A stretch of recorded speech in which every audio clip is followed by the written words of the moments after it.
Imagine the night the sky over Jerusalem turned into a battlefield where the Archangel Michael descended with a sword of fire to confront not one, but 72 ancient demons unleashed by King Solomon himself.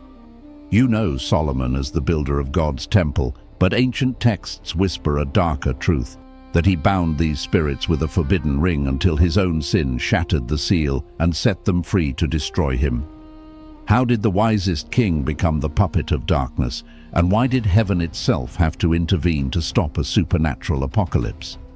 Today, we are peeling back the layers of history to reveal the terrifying showdown between God's greatest warrior and the forces of the abyss. This is Bible and Prophecy, your gateway to the hidden mysteries of Scripture. So if you are ready to uncover the truth behind the legend, crush that like button, subscribe, and share this video to help us spread the light, because what we are about to reveal will change how you see the Bible forever.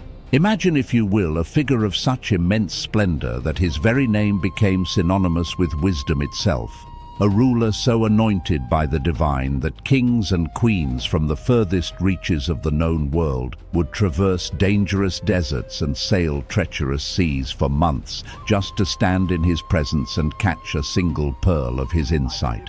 This is Solomon, the son of King David, the golden king of Israel, a man who seemed to have it all: wealth beyond calculation, peace on every border, and a mind sharp enough to unravel the complexities of the universe.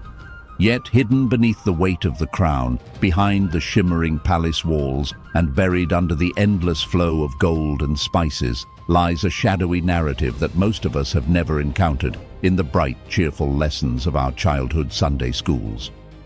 It is a story whispered in dust-covered manuscripts and preserved in the forbidden corners of history, a story that tells of the terrifying day when the Archangel Michael, the very warrior of God who cast Satan out of heaven, was forced to descend and stand face to face with 72 distinct demons that Solomon had once commanded.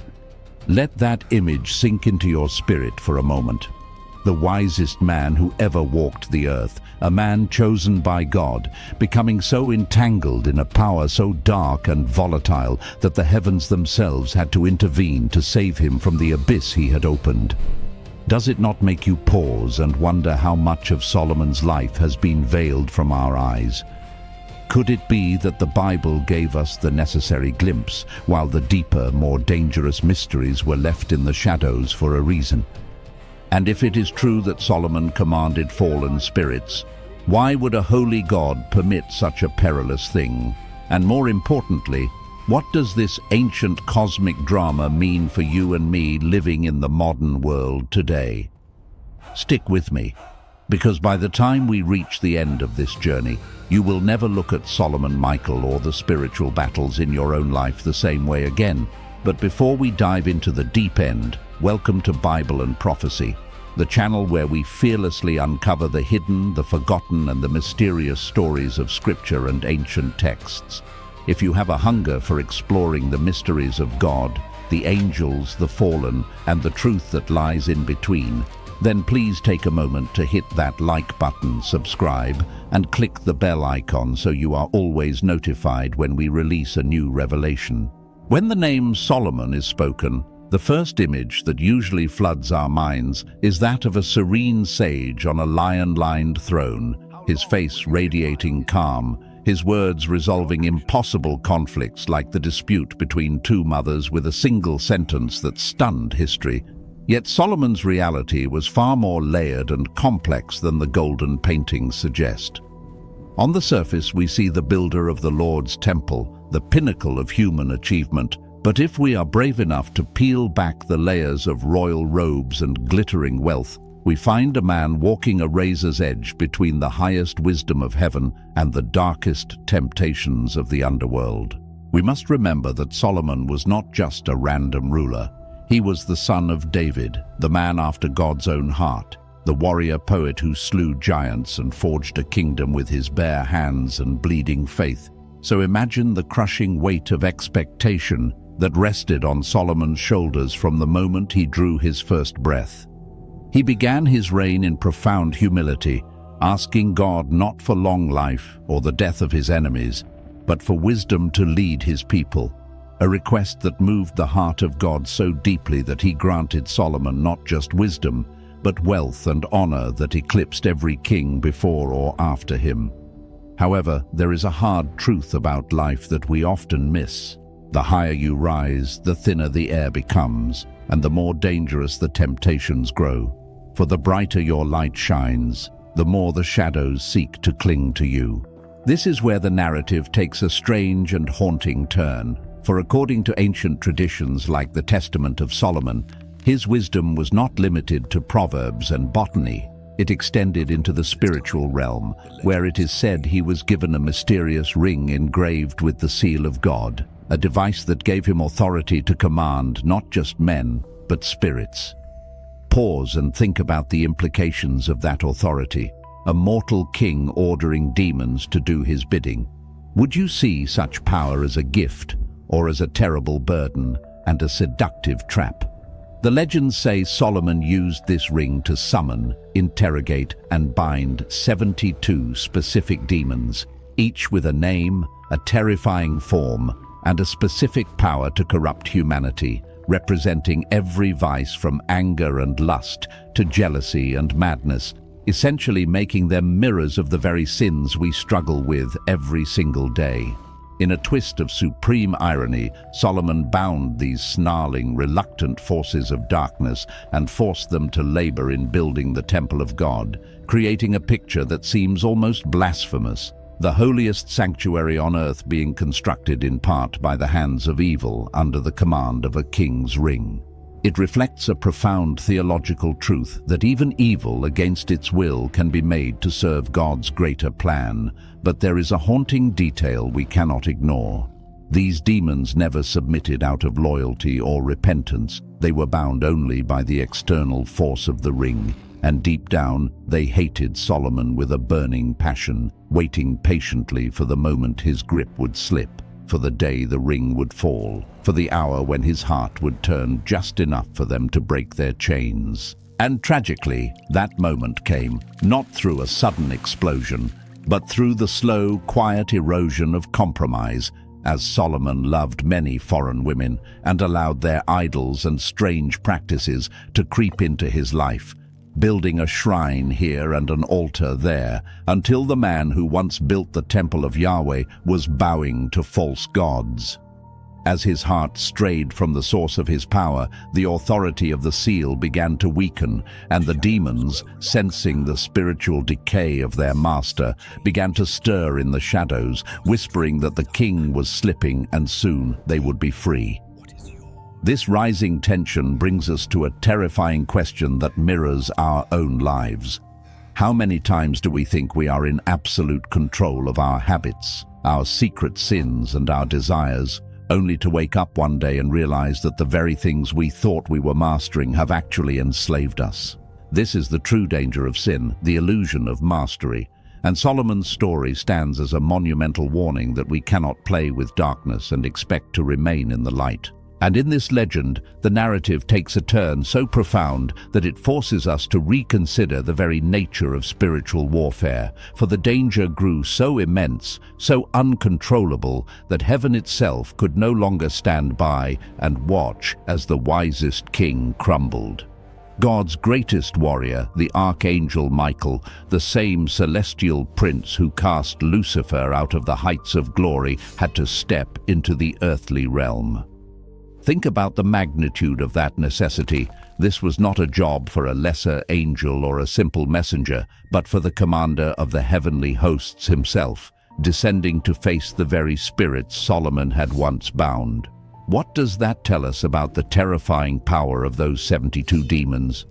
It tells us that this was no longer just a story about a king's wisdom. It had become a cosmic battle between the purity of heaven and the chaotic abyss, all triggered because a man who once walked closely with God allowed his heart to drift into the shadows.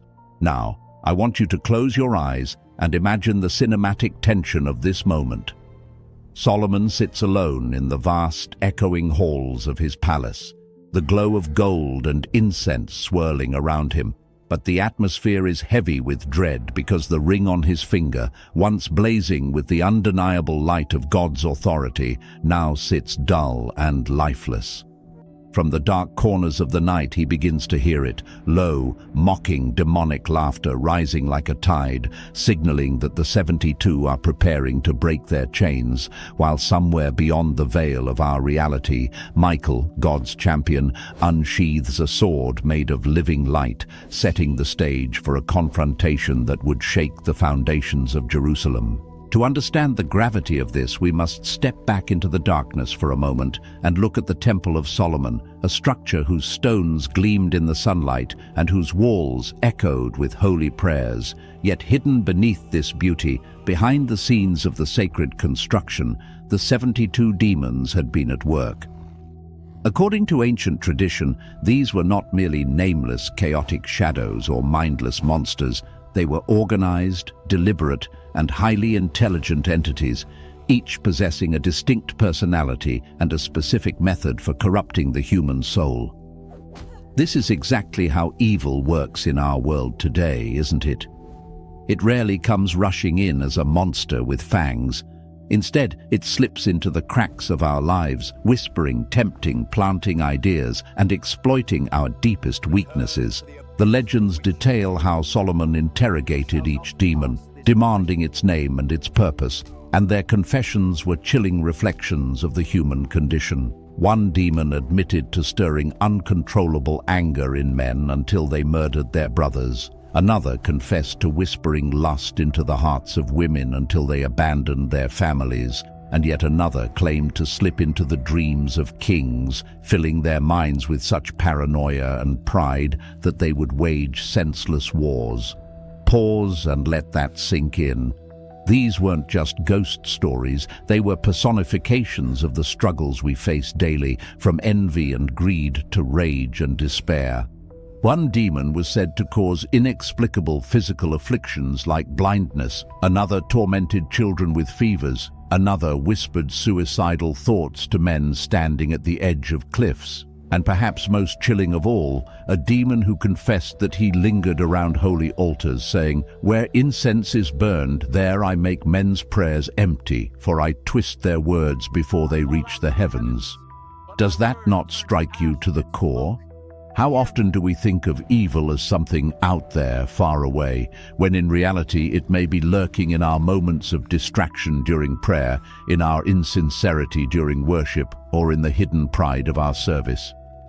Solomon, in his prime, catalogued these 72 voices of corruption, and with the power of the ring, forced them into obedience, making them lift stones, dig foundations, and carve wood for the house of God. But here lies the haunting question. Did Solomon truly have power over them, or was he merely holding them back temporarily, like venomous snakes coiled in a jar, waiting for the lid to loosen?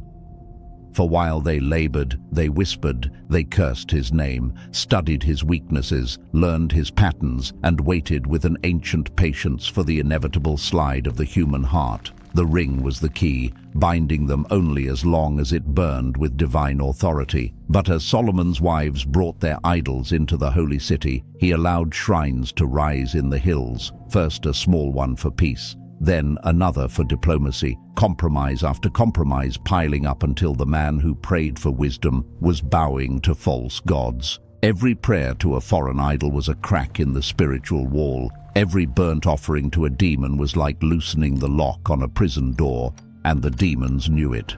Can you feel the rising tension as these spirits, once chained, felt their bonds slacken, their whispers growing from faint murmurs to bold threats echoing in the palace halls?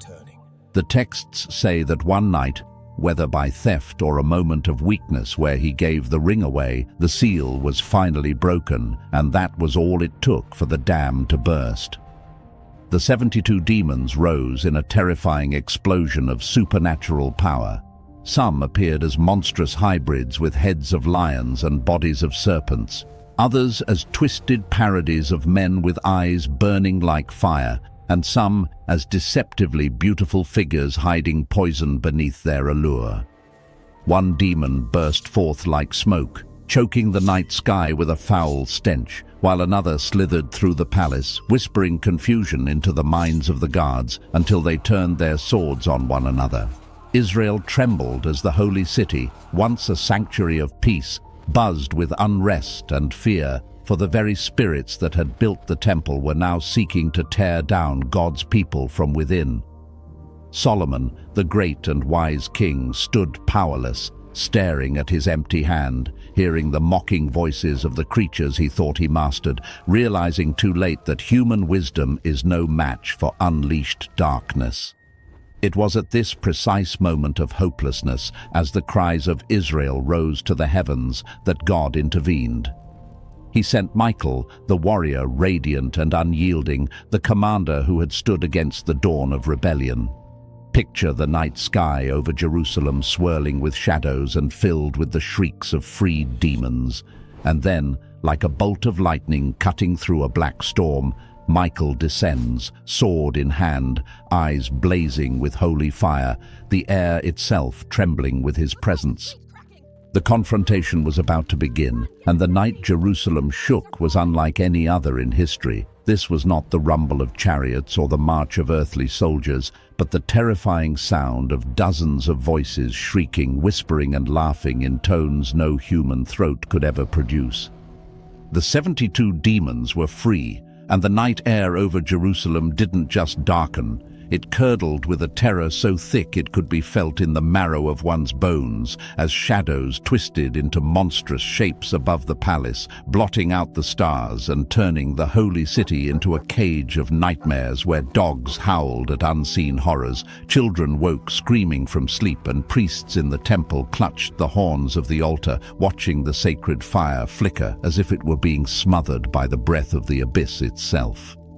In the center of this storm sat Solomon, the great king, slumped on his throne, not in glory but in absolute defeat, his hand empty where the ring of power once sat, his eyes hollow with the realization that his wisdom, once sharper than any blade, had been dulled by compromise, and his heart, once burning for God, was now heavy with the weight of idols. The demons knew it, and they circled him like apex predators sensing blood, their voices hissing through the corridors with a mockery that cut deeper than knives, telling him that his wisdom had failed, that he had used them for his own ends, and now they were the masters while his God had surely abandoned him to the darkness he had invited in. Can you imagine the paralyzing fear of that moment, seeing the very creatures you once commanded now towering over you, ready to tear apart your legacy, your city, and your soul? But the legends remind us of a powerful truth. Heaven does not sit idle when darkness threatens God's plan, and somewhere beyond the veil of the earthly sky, the Archangel Michael began to stir. His very name, Michael, translates to "who is like God," a rhetorical question that stands as the ultimate rebuke to prideful spirits, a name that silenced Lucifer during the dawn of rebellion. And now, as 72 spirits sought to corrupt the heart of God's chosen nation, that name was called upon once again. The descent was not gentle. The people of Jerusalem looked up to see a light blazing across the sky, brighter than lightning yet steady and unshaken, causing some to cry out that the end of days had arrived, while others fell to their knees in instinctive reverence. Michael descended not as a whisper but as a warrior, his armor shimmering like molten gold, reflecting the unapproachable fire of heaven, his vast wings stretching wide to stir the air like a storm, and in his hand he gripped a sword not forged by human blacksmiths but crafted from divine fire, a weapon capable of splitting not just flesh and bone, but the very essence of spirit. The demons shrieked in recognition, for they remembered that sword from the day they were cast out of glory. And when Michael landed in the heart of Jerusalem, the ground trembled beneath his feet as his voice rolled through the hills like thunder, declaring, "By the command of the Most High, I stand against you."